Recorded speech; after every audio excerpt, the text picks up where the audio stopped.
Hello. Anything wrong, dear? No, I just woke up. I thought I left the lights on. I know it's beautiful, dear, but what if... Citroen CX. I'm the one who'll have to It's irresistible.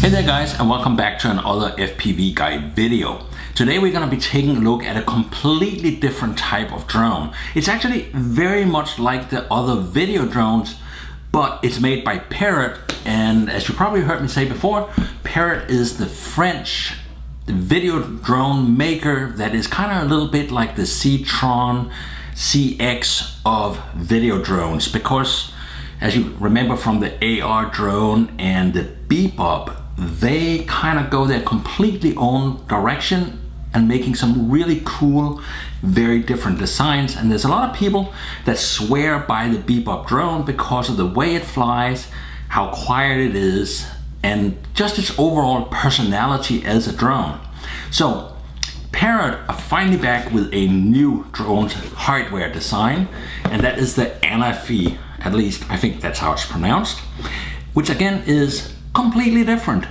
It does the same things as other drones do, and it has moved where the Bebop was kind of an advanced AR drone. This has moved into 2018, 2019 technology and is a very sophisticated, very small, very light drone and incredibly quiet. So let's take a look at this, and the first thing that gives away that this is a bit different is you'll probably remember a lot of drones that did 4K video that I've been unboxing had boxes that filled the entire table. Then with the Mavic and the likes of the Evo, amazing camera drone, boxes have gotten smaller. We can backpack them, which is very convenient. I like hiking, and the boxes are getting even smaller. Look at this.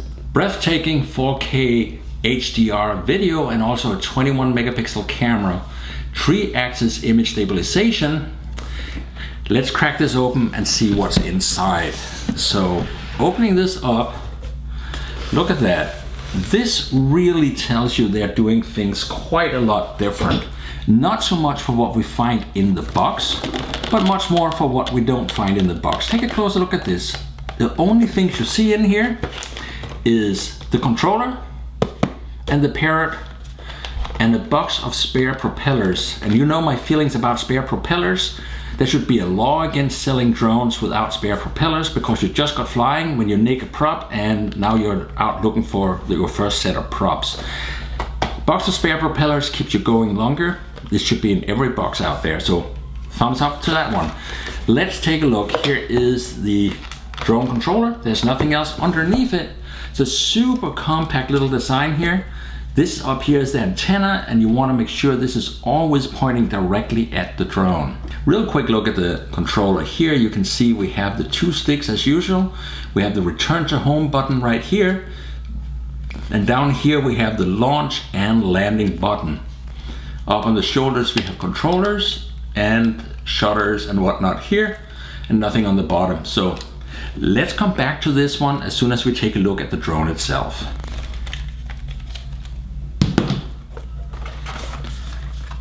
Just to say, we have emptied the box completely. Here is the little case of ANAFI propellers. So they open up, and here you go. There is 4 right turn and 4 left turn blades. So that's 2 propellers going each way along with a tool. I would literally keep them in the box. It's kind of clever how they make these locked together right here. I hope they will be selling additional spare propellers in the same kind of case, because I like the case, even though it'll probably get chewed up in my backpack. But still, it's kind of nifty. Propellers. The drone in its carry sleeve, and you can kind of look at my hand and see it's like about 4 fingers wide by a hand and a half long, maybe 14 plus inches.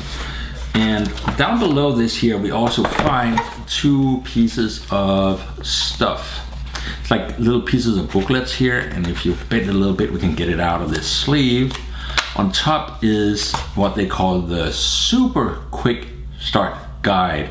I guess that's because it's a super quick start guide. It doesn't really tell you a whole lot. It just basically tells you to charge them, set up the app, plug it in, unfold the arms, push the power button, and start flying by pushing on the auto launch button. That's it. The super quick start guide. At least they have saved a lot of trees from becoming paper books that nobody reads. Talking about saving trees, I don't know what they were thinking when they printed this book, because this is not the manual. This 10mm thick booklet is the disclaimers. It says flight safety guide, and that's a nice word for disclaimers. If you go through here, it's got disclaimers in all of the world's languages. So seriously guys, you could just have put a URL link, a QR code on the lid, click here to read before you start or something like that. Let's save some trees. Let's get back to what really matters. I gotta tell you, I absolutely love the material of this case. It is very elegantly finished, and considering how often we wish other drone manufacturers included a case, Parrot has really done it nicely. It has a strap of sorts here, so you can strap it to a backpack strap or just up on the top, or maybe you could hook it onto the legs of your tripod or something. It's that small. Inside here we find the drone, and the blades are just kind of going all over freestyle. Taking out the ANAFI, here you go, that's the ANAFI. Turn this around, and here is the bottom of it. Super small. I mean, this is a small drone. Here's my hand. The entire drone fits in the palm of my hand. Well, it doesn't, because the arms are sticking out on both ends, but here it is. So arms just folds out right here. Let's put that down for now. It's like, you know, like a molded foam case with fabric on the outside and on the inside. And inside here you find the memory card case. There's no memory card in it because it's already in the drone. And up here is the little support for the camera. You don't actually need a camera support. There's a bunch of people discussing how to make a camera support, but Parrot already decided it was safe to ship this drone with UPS anywhere in the world without adding a camera support, probably because the camera is so light. It just simply doesn't generate that big of a force. Included is also, if you notice right here, a USB 3.0 cable. You can see the plug right there, the standard USB 3.0. And that, ladies and gentlemen, is really all that came with the ANAFI in terms of charging a USB 3.0 cable. That, I think, is going to be something that appeals to a lot of people out there, because you can literally charge this from any USB power pack, from a USB wall outlet, from a laptop, from anything else. So if you're going hiking, it's incredibly easy to recharge this, and you just have a USB 3.0 plug on the back here. It's a very elegant and very kind of insect-like design. It's so super light. It's only 300 grams, which is a lot less than things like the Mavic Pro. And let's take a look at this here. So to see the camera, we're gonna fold the arms out right here. You can see how they kind of comes out with a click, and here comes the one from the back side, comes out. And if we take a closer look, here is the motor. I have no idea, it doesn't say on it what kV it is. It's probably not also that terribly important. And notice it's just like a little screw up on top here. I don't know if you can see that. That little screw is all that holds these blades in place. They're super light. It's really very different from other drones because the blades are so thin. And when I was flying this before I started recording this, it's so quiet. I can't even start to tell you how quiet this is compared to ordinary drones I'm used to. Normally a drone is like 700-800 grams, and it just simply creates a lot more noise. The huge difference, of course, is it's only 300 grams. And the very carefully sculpted props are just so quiet. So it starts up, and it's really interesting when you pick it up. If you put it on the ground, it says ready to launch. But if I pick it up in my hand on the controller, it changes and it says hand launch. So it notices the movement from my hand and it decides this is the hand launch. So it now prepares itself to pop up away from my fingers without any drifting, which is kind of cool. And you can also keep it at hand launch so it knows it's a hand catch at the end.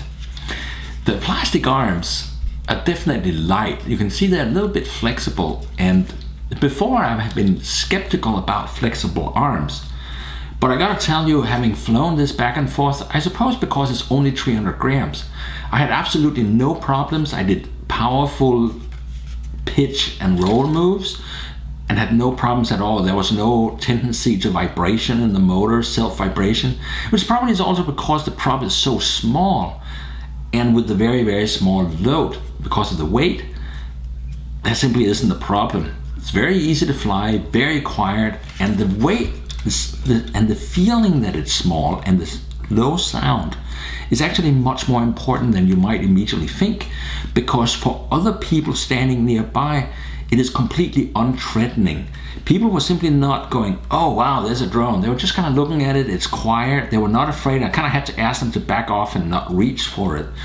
So the low sound makes it much less threatening, and that, if you're gonna be flying over somebody's birthday party, a wedding, or a beach party, this drone is, nobody really notices it because it doesn't make a lot of sound. That's a huge upside. Let's take a look at this. I'm gonna try to get it up here. I wanna show you the camera. And it has a little lid right here, comes off, and now you can see the camera itself. And if I turn it down, you can see there's definitely a lot of processing going on here. Look at that. There's a cooling rip on the back side of the camera, so they try to keep it cool. And on the front here, you see the lens 2.4. There's an aperture 2.4 f-stop, and if I turn it sideways, now you can see it can look down 90 degrees, and of course the signature feature of this drone is it can also look up 90 degrees. Having a drone look up 90 degrees, I have a bit of video here. I tried to fly under and get a shot of the sign, the big advertising sign out in my driveway. It's nerve-wracking for me because I was like afraid once I get under, it drove me nuts, but it's amazing. I can look up and I can get a very good detailed shot, as you can see here, of that lamp up there. There wasn't really any text we could read that was interesting, but I definitely can see if the thing is cracked. So it can do inspection purposes that simply no other drone can do, at least not in this price point. Moving on right here, guys, you can see how the gimbal is suspended here. It moves freely back and forth here. So it's kind of like a horseshoe that it sits in. Then down here we have the roll motor, and up on the side we have the pitch motor. Now I do believe that the sensor is probably must be a 6K or something, because they are basically doing digital stabilization for the yaw. So when you do this, they do digital stabilization to catch up with that move, the yaw move off the sensor. And in order to pad that a little bit, they obviously have to have a sensor that's larger than the 4K video they are recording. And moving back here, you can see these, and here is the battery mounted. Now the simple way to get the battery out is just push down on this big button right here while you kind of wrap your hand around it, and then just pull back, and there you go, you have the battery in your hand. Super small little battery. This is a 2S or 7.6 volt 2700 mAh battery. Super small, and it's really just a 2-cell battery. Now on the back here you see you have the USB 3.0, and you see you have a whole bunch of pins right in here.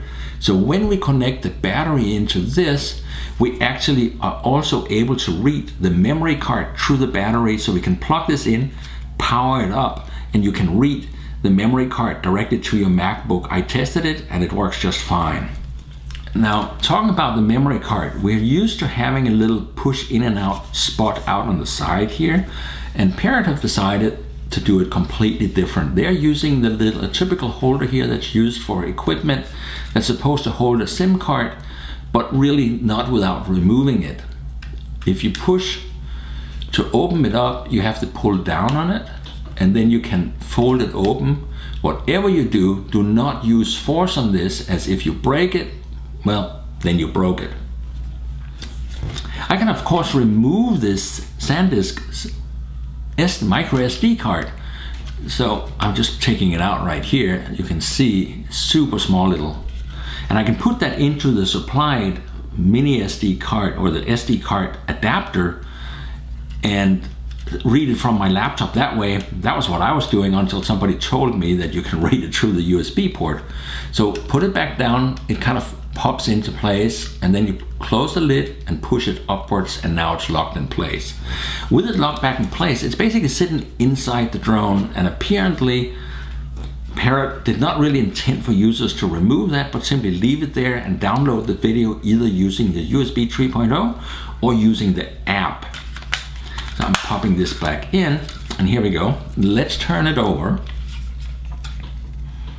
There. So down at the bottom here, all the new drones have a fan in them because there's now so much data processing going on that fans is everywhere in new drones. And when you start them up, you immediately realize these things are all somehow related to vacuum cleaners. Up here is a transparent piece of plastic that shows a blue light when it's ready to fly. And down here you show the drift camera and the ultrasonic altitude sensor. Now this is something that has changed because most people are now using 2 cameras and 2 ultrasonic sound sensors, where Parrot before had dual sensors, and they have cut back and are only using 1 sensor of each kind. However, I left it hovering in my driveway. It stayed where it was supposed to. So this thing is locked in when it's flying. It's a great little drone. It's just easy to fly and just very uneventful, exactly the way you would like a drone flight to be, uneventful. And about range, I saw people today have posted they were flying out about 3,500 meters. So that's 3,000, so that's 3.5 kilometers or about 2 miles. I don't know how far it's supposed to go, but 3,500 meters is really not bad for this little drone, considering how light it is. And also, it's got about 25 minutes of flight time. Super. That really goes a long way. And one of the great things here is these batteries are very light. So if you're gonna have 3 or 4 of them with you hiking, it's not gonna add a whole lot to your pack load, especially being you don't have an additional charger included in your pack. Let's go ahead and take a look at the controller. The controller is a very dense little thing. It's a lot bigger than some of the other brands of controllers out there at the moment. And it's interesting how they chose to have just 1 large antenna box here that is most likely a directional patch antenna. Definitely make sure to point this box directly towards a drone when it's flying, as that's gonna make sure you have connectivity. To operate it, you just basically insert your phone, and then you connect a cable from the phone and down to the USB plug on the back. So you just basically plug into the phone and down into the USB plug down here. I didn't download the iOS app yet. It is a beta, but it is available to everybody that's buying the drone through a test flight setup. So you just basically download test flight and you can run the app inside there. Here is the setting. Let's take a look at the drone here. This tells us it's blinking right now. It's not steady. That means we are looking for the aircraft, of course, because it's not turned on yet. Up here is the return to home button. Here is the launch and land. You gotta push the auto launch to launch. I feel I don't get as much control, but you know what? It goes up about 2 feet in the air, so almost a little less than a meter actually, and it just kind of hangs there. It's very uneventful. It doesn't go fast. It just slowly rises up and stops there. So it's really stress-free. No need to panic about it. I still wish I could do it manually, spin it up with the sticks, but honestly, I'm becoming old-fashioned in terms of that. Throttle, yaw, pitch, and roll assigned in that order. All right, so having said that, let's look at the backside of this. So here we have, this is the camera up and down. Push it up and the camera is gonna slowly move all the way until it looks upwards. Push it down and it's gonna move all the way to look down. On this other side over here is the zoom. You can see the magnifier symbol right there. So pushing it down, it zooms in, pushing it up, it zooms out. Here is the shutter button. So whatever, if you have video or still picture selected, whatever camera is selected, you push here and you start recording. Over here is the reset button. So if you were looking straight up and you really want to get back to looking normal again, tap that and the camera flips back to normal right away. So that's kind of like a fast back to normal. I wish we could toggle through settings with this button instead, but knowing Parrot, they have been known to upgrade their firmware as they tend to keep their designs around a lot longer than most. They also have been known to upgrade their firmwares and refine them for a long time. So I'm sure we'll see the future versions of the firmware doing a lot of things we're not seeing right now. Alrighty then, let's take a quick look at the interface, and to do that I'm gonna have to turn the drone on, and I also have to put my Shield tablet up here that's a bit bigger and it's easier to see. And here's my Shield tablet. So to host that, I don't know why they made this only fit a smartphone, so really 3D printing is your friend. I grabbed one of these things which is available from carolinadrones.com, and I just pops in there, it stays in place. Then you take your tablet, pops it in here, and we're good to go. Let's turn it on. There's some updates from the Google community. Here we go. We've got the screen and we have to plug it in on the back, so that comes in right here. So to get going here, I need to turn this on. It just takes one click. That's it. And you can see I was flying a little bit earlier, so I've got 3 bars of power left. The camera is resetting itself. And I noticed one interesting thing. The other day I was turning it on in my hand and it didn't start calibrating the camera right away until I put it down. Once it was sitting and not moving around anymore, it went through the camera calibration. So make sure you just put it down. Even if you're gonna hand launch, try to put it down and just let it sit for like 30 seconds and you're gonna see it go through the calibration, and it's probably gonna make sure that the gimbal is more accurate. Right now you will see exactly what I said. It says how to connect and it doesn't show any connection. So unplug the cable right here and we're gonna plug it right back in here and we're gonna see if not we get a connection. Okay. Oops, and there's a green light. So now we got green here. It tells us we've got 58% power on the drone and we have 9.6 gigabyte free, and we got 61% power on the controller. And by the way, one thing I have heard is that the controller battery lasts longer when you're using some iOS and some smartphones, whereas when you're using a tablet like I am, it seems to last shorter, which apparently my tablet is charging from the controller.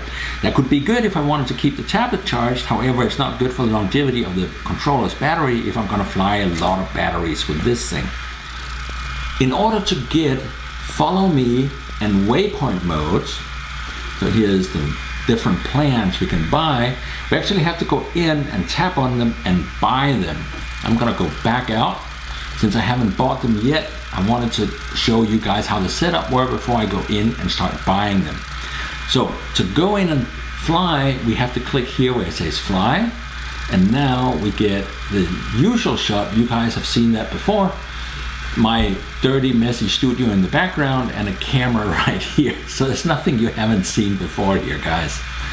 You can see we have the GPS right here. It's showing us roughly where we are on Beverly Boulevard.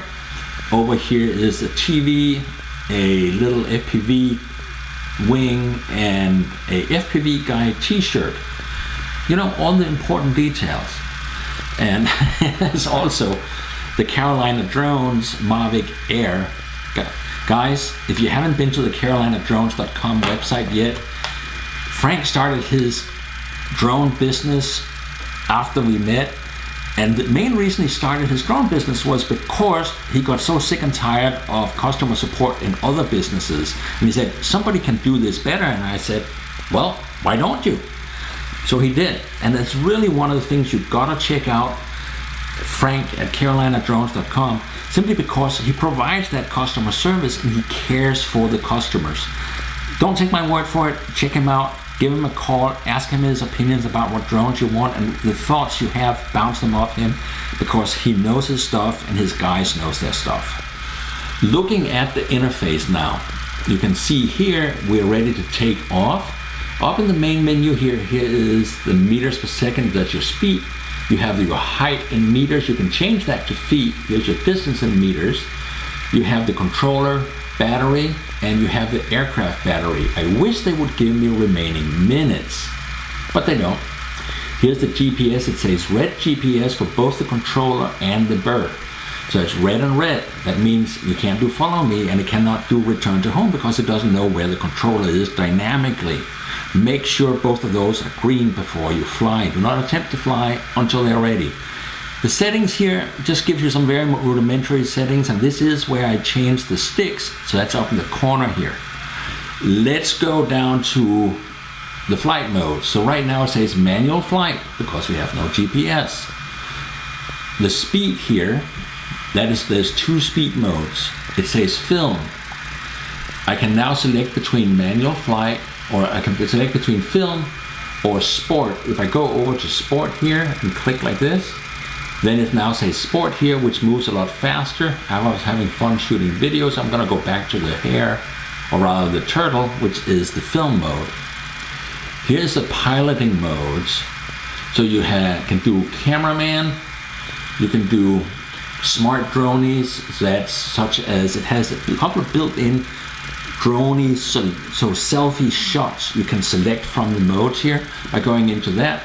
Here's a touch and fly, where to go. Here's a follow me and flight plan. Remember, follow me and flight plan you have to unlock.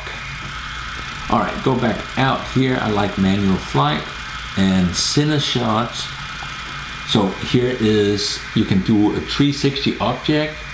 You can do a reveal. So that's a forward and move. So that's a forward and what I call up and over with camera staying on it. And the other one is just a crane shot with camera staying on it. They call it rise. Finally, you have the epic over here. You can see that down the corner there, it says epic. The epic modes is like the one that zooms really fast. It's like a flash zoom, where it both zooms and backs out at the same time. It's definitely a cool shot. I don't know if it's epic. Oh, so I'm moving the camera around. Can you see it's looking straight up right now? If I show you, here's the camera, it's looking up. We're not used to cameras that looks up, so that's kind of cool. All right, going back out of that, so you have to like click back on that to get back out. Over here we have our camera modes. Down here you can choose between still camera and video camera. Photo mode, you can do single or timer, so you can do a time lapse every so many seconds. So like if you want to do a long push and do a time lapse, you do the time lapse. Now go back out, we're gonna stay on single. Over here right now I have selected DNG plus JPEG. That was not, it took me a while to find that because it's under the JPEG style. And the DNG plus JPEG, you cannot zoom in the JPEG plus DNG mode. You can only zoom if you go to JPEG alone. So they have, if I click here, now I get a JPEG wide, which has fisheye, just like DNG plus JPEG is a fisheye shot. And then like over here is JPEG, but no DNG, rectangular. Now in either one of the JPEG modes, you can zoom, but you cannot zoom in the JPEG plus DNG. So you have to clean that up and post yourself. Okay, let's move on over to the video mode here. So clicking here, we go to video, and of course, the number one feature that this drone is all about is the HDR video, because there's no other drone out there doing high dynamic range video. But that's a truthful modifications. So first of all, when you select HDR video, it's basically an auto shoot. And what I notice is that in the shadow areas, I get a lot of noise. So it basically feels like they boosted up the shadow area and they get some noise in it. And probably why there's cooling fans on the camera, there's definitely some post-processing going on. Now, if you click here to get into that, you have to go click on the 4K, and then you get an option here. See this says HDR? When you tap on that, then it turns up a yellow light right up here that says HDR, and you're now shooting HDR. You can only use this feature in 4K 30 frames per second. Now you'll notice if we look at, here we have the HDR look, and we are in standard mode right here. You see that? So I go in here and I switch to cinema. There, I tap cinema, and look at that. We just lost, so now we are on cinema mode, but we lost the HDR.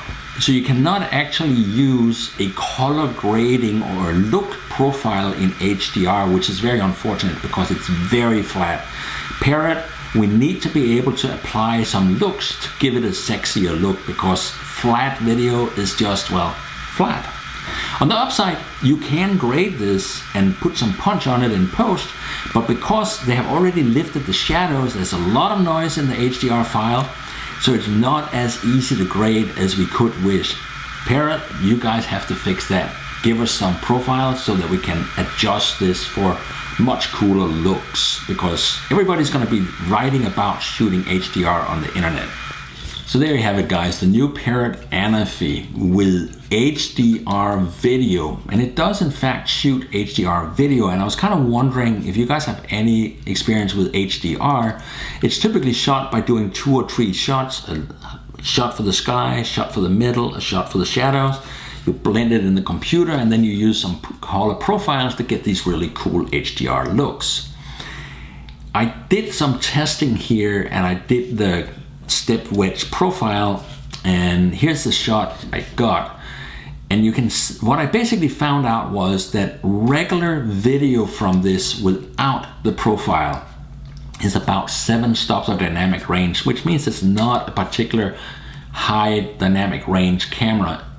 However, when I shot the DNG, which is essentially the raw file, I found out that the DNG had roughly 10 stops of dynamic range. And I've said this before, I'm not DxO, so don't quote me on the decimals here. It's about, the DNG is about 10 plus stops. That's close enough for us to compare it. And also what I found out was the HDR video is about 10 plus stop dynamic range, measuring from where the black has no more data left to where the white burns out when looking at the step wedge. Now, to compare that, the Evo is currently the reigning king of dynamic range in the small size drones, and it has about 10 stops of dynamic range video and 12 stops of dynamic range still pictures. But that's a $1,000 drone that is 900 grams almost. So whole different animal. Here you're going to see a crane shot. The one shot is HDR, and on the other side you can see the regular standard profile. As it's climbing up here, you can see the very different looks, and you can definitely see there's not that many stops of dynamic range to the right, whereas you can see the clouds and the shadow areas to the left. Now I'm gonna let it pan to the left here, and you can kind of see how the shots are very different. I didn't get the angle of the camera the same, but you get the idea. Yeah, different looks, isn't it?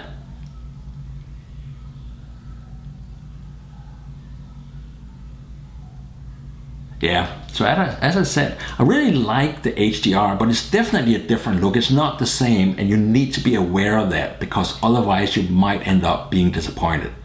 That is really what this is all about. Let me show you something just for fun. Laptop, and I'm just gonna see if I can find the cable. Here's the cable, and I'm plugging it in over here. So here we go, we have the bird. I'm gonna put this down. Here is the cable directly from my laptop. No cheating here, guys. That is the cable from my laptop. I'm gonna put it right into the back right here, like that. And look at this, guys. It just started charging directly from my MacBook. I know, I'm a little bit too excited about that, but I'm sorry, guys. This is brilliant, because I always, when I travel, I have my MacBook and the charger for the MacBook, and now I can charge a drone directly from my MacBook while I'm checking email in the evening. And I can also charge loose batteries. They don't have to be attached. Just take this off. So that's the charging battery. The downside, it takes about 2 hours to fully charge this battery. So if you're in a hurry, this might not be as appealing. I would definitely recommend getting 2 or 3 batteries. They're about 99 bucks a pop. And if you want to get a bunch of flying in on a travel day, you're going to want more than 1 battery because it's going to take a while to charge it. On the upside, you can throw it in the backpack and let it charge from a battery brick while you're hiking throughout the day.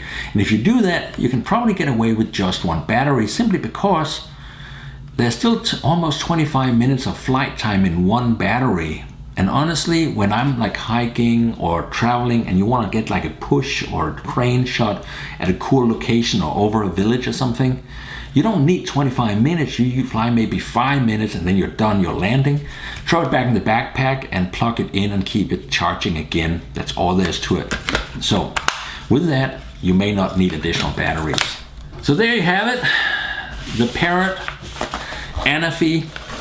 A very cool little drone. I wouldn't say it's the new king of drones, but it's definitely the Citron CX of drones. It does what the other guys do, but it does it completely different with hydraulic suspension and zoomable digital camera with HDR video. Look, whole different drone. I loved flying it. I have really nothing bad to say about it for the price point. It's a solid little drone. It's fun to fly. It's super easy to fly. It's a family-friendly drone. You don't have to spend a lot of time becoming a drone specialist to have fun, fly this easily and get good pictures. So with that, I would say go out there in Droneland, check them out, and of course, check out my friend Frank, carolinadrones.com. His drone shop is known for taking good care of people, so check out Frank and stay tuned for more videos here from FPV Guy.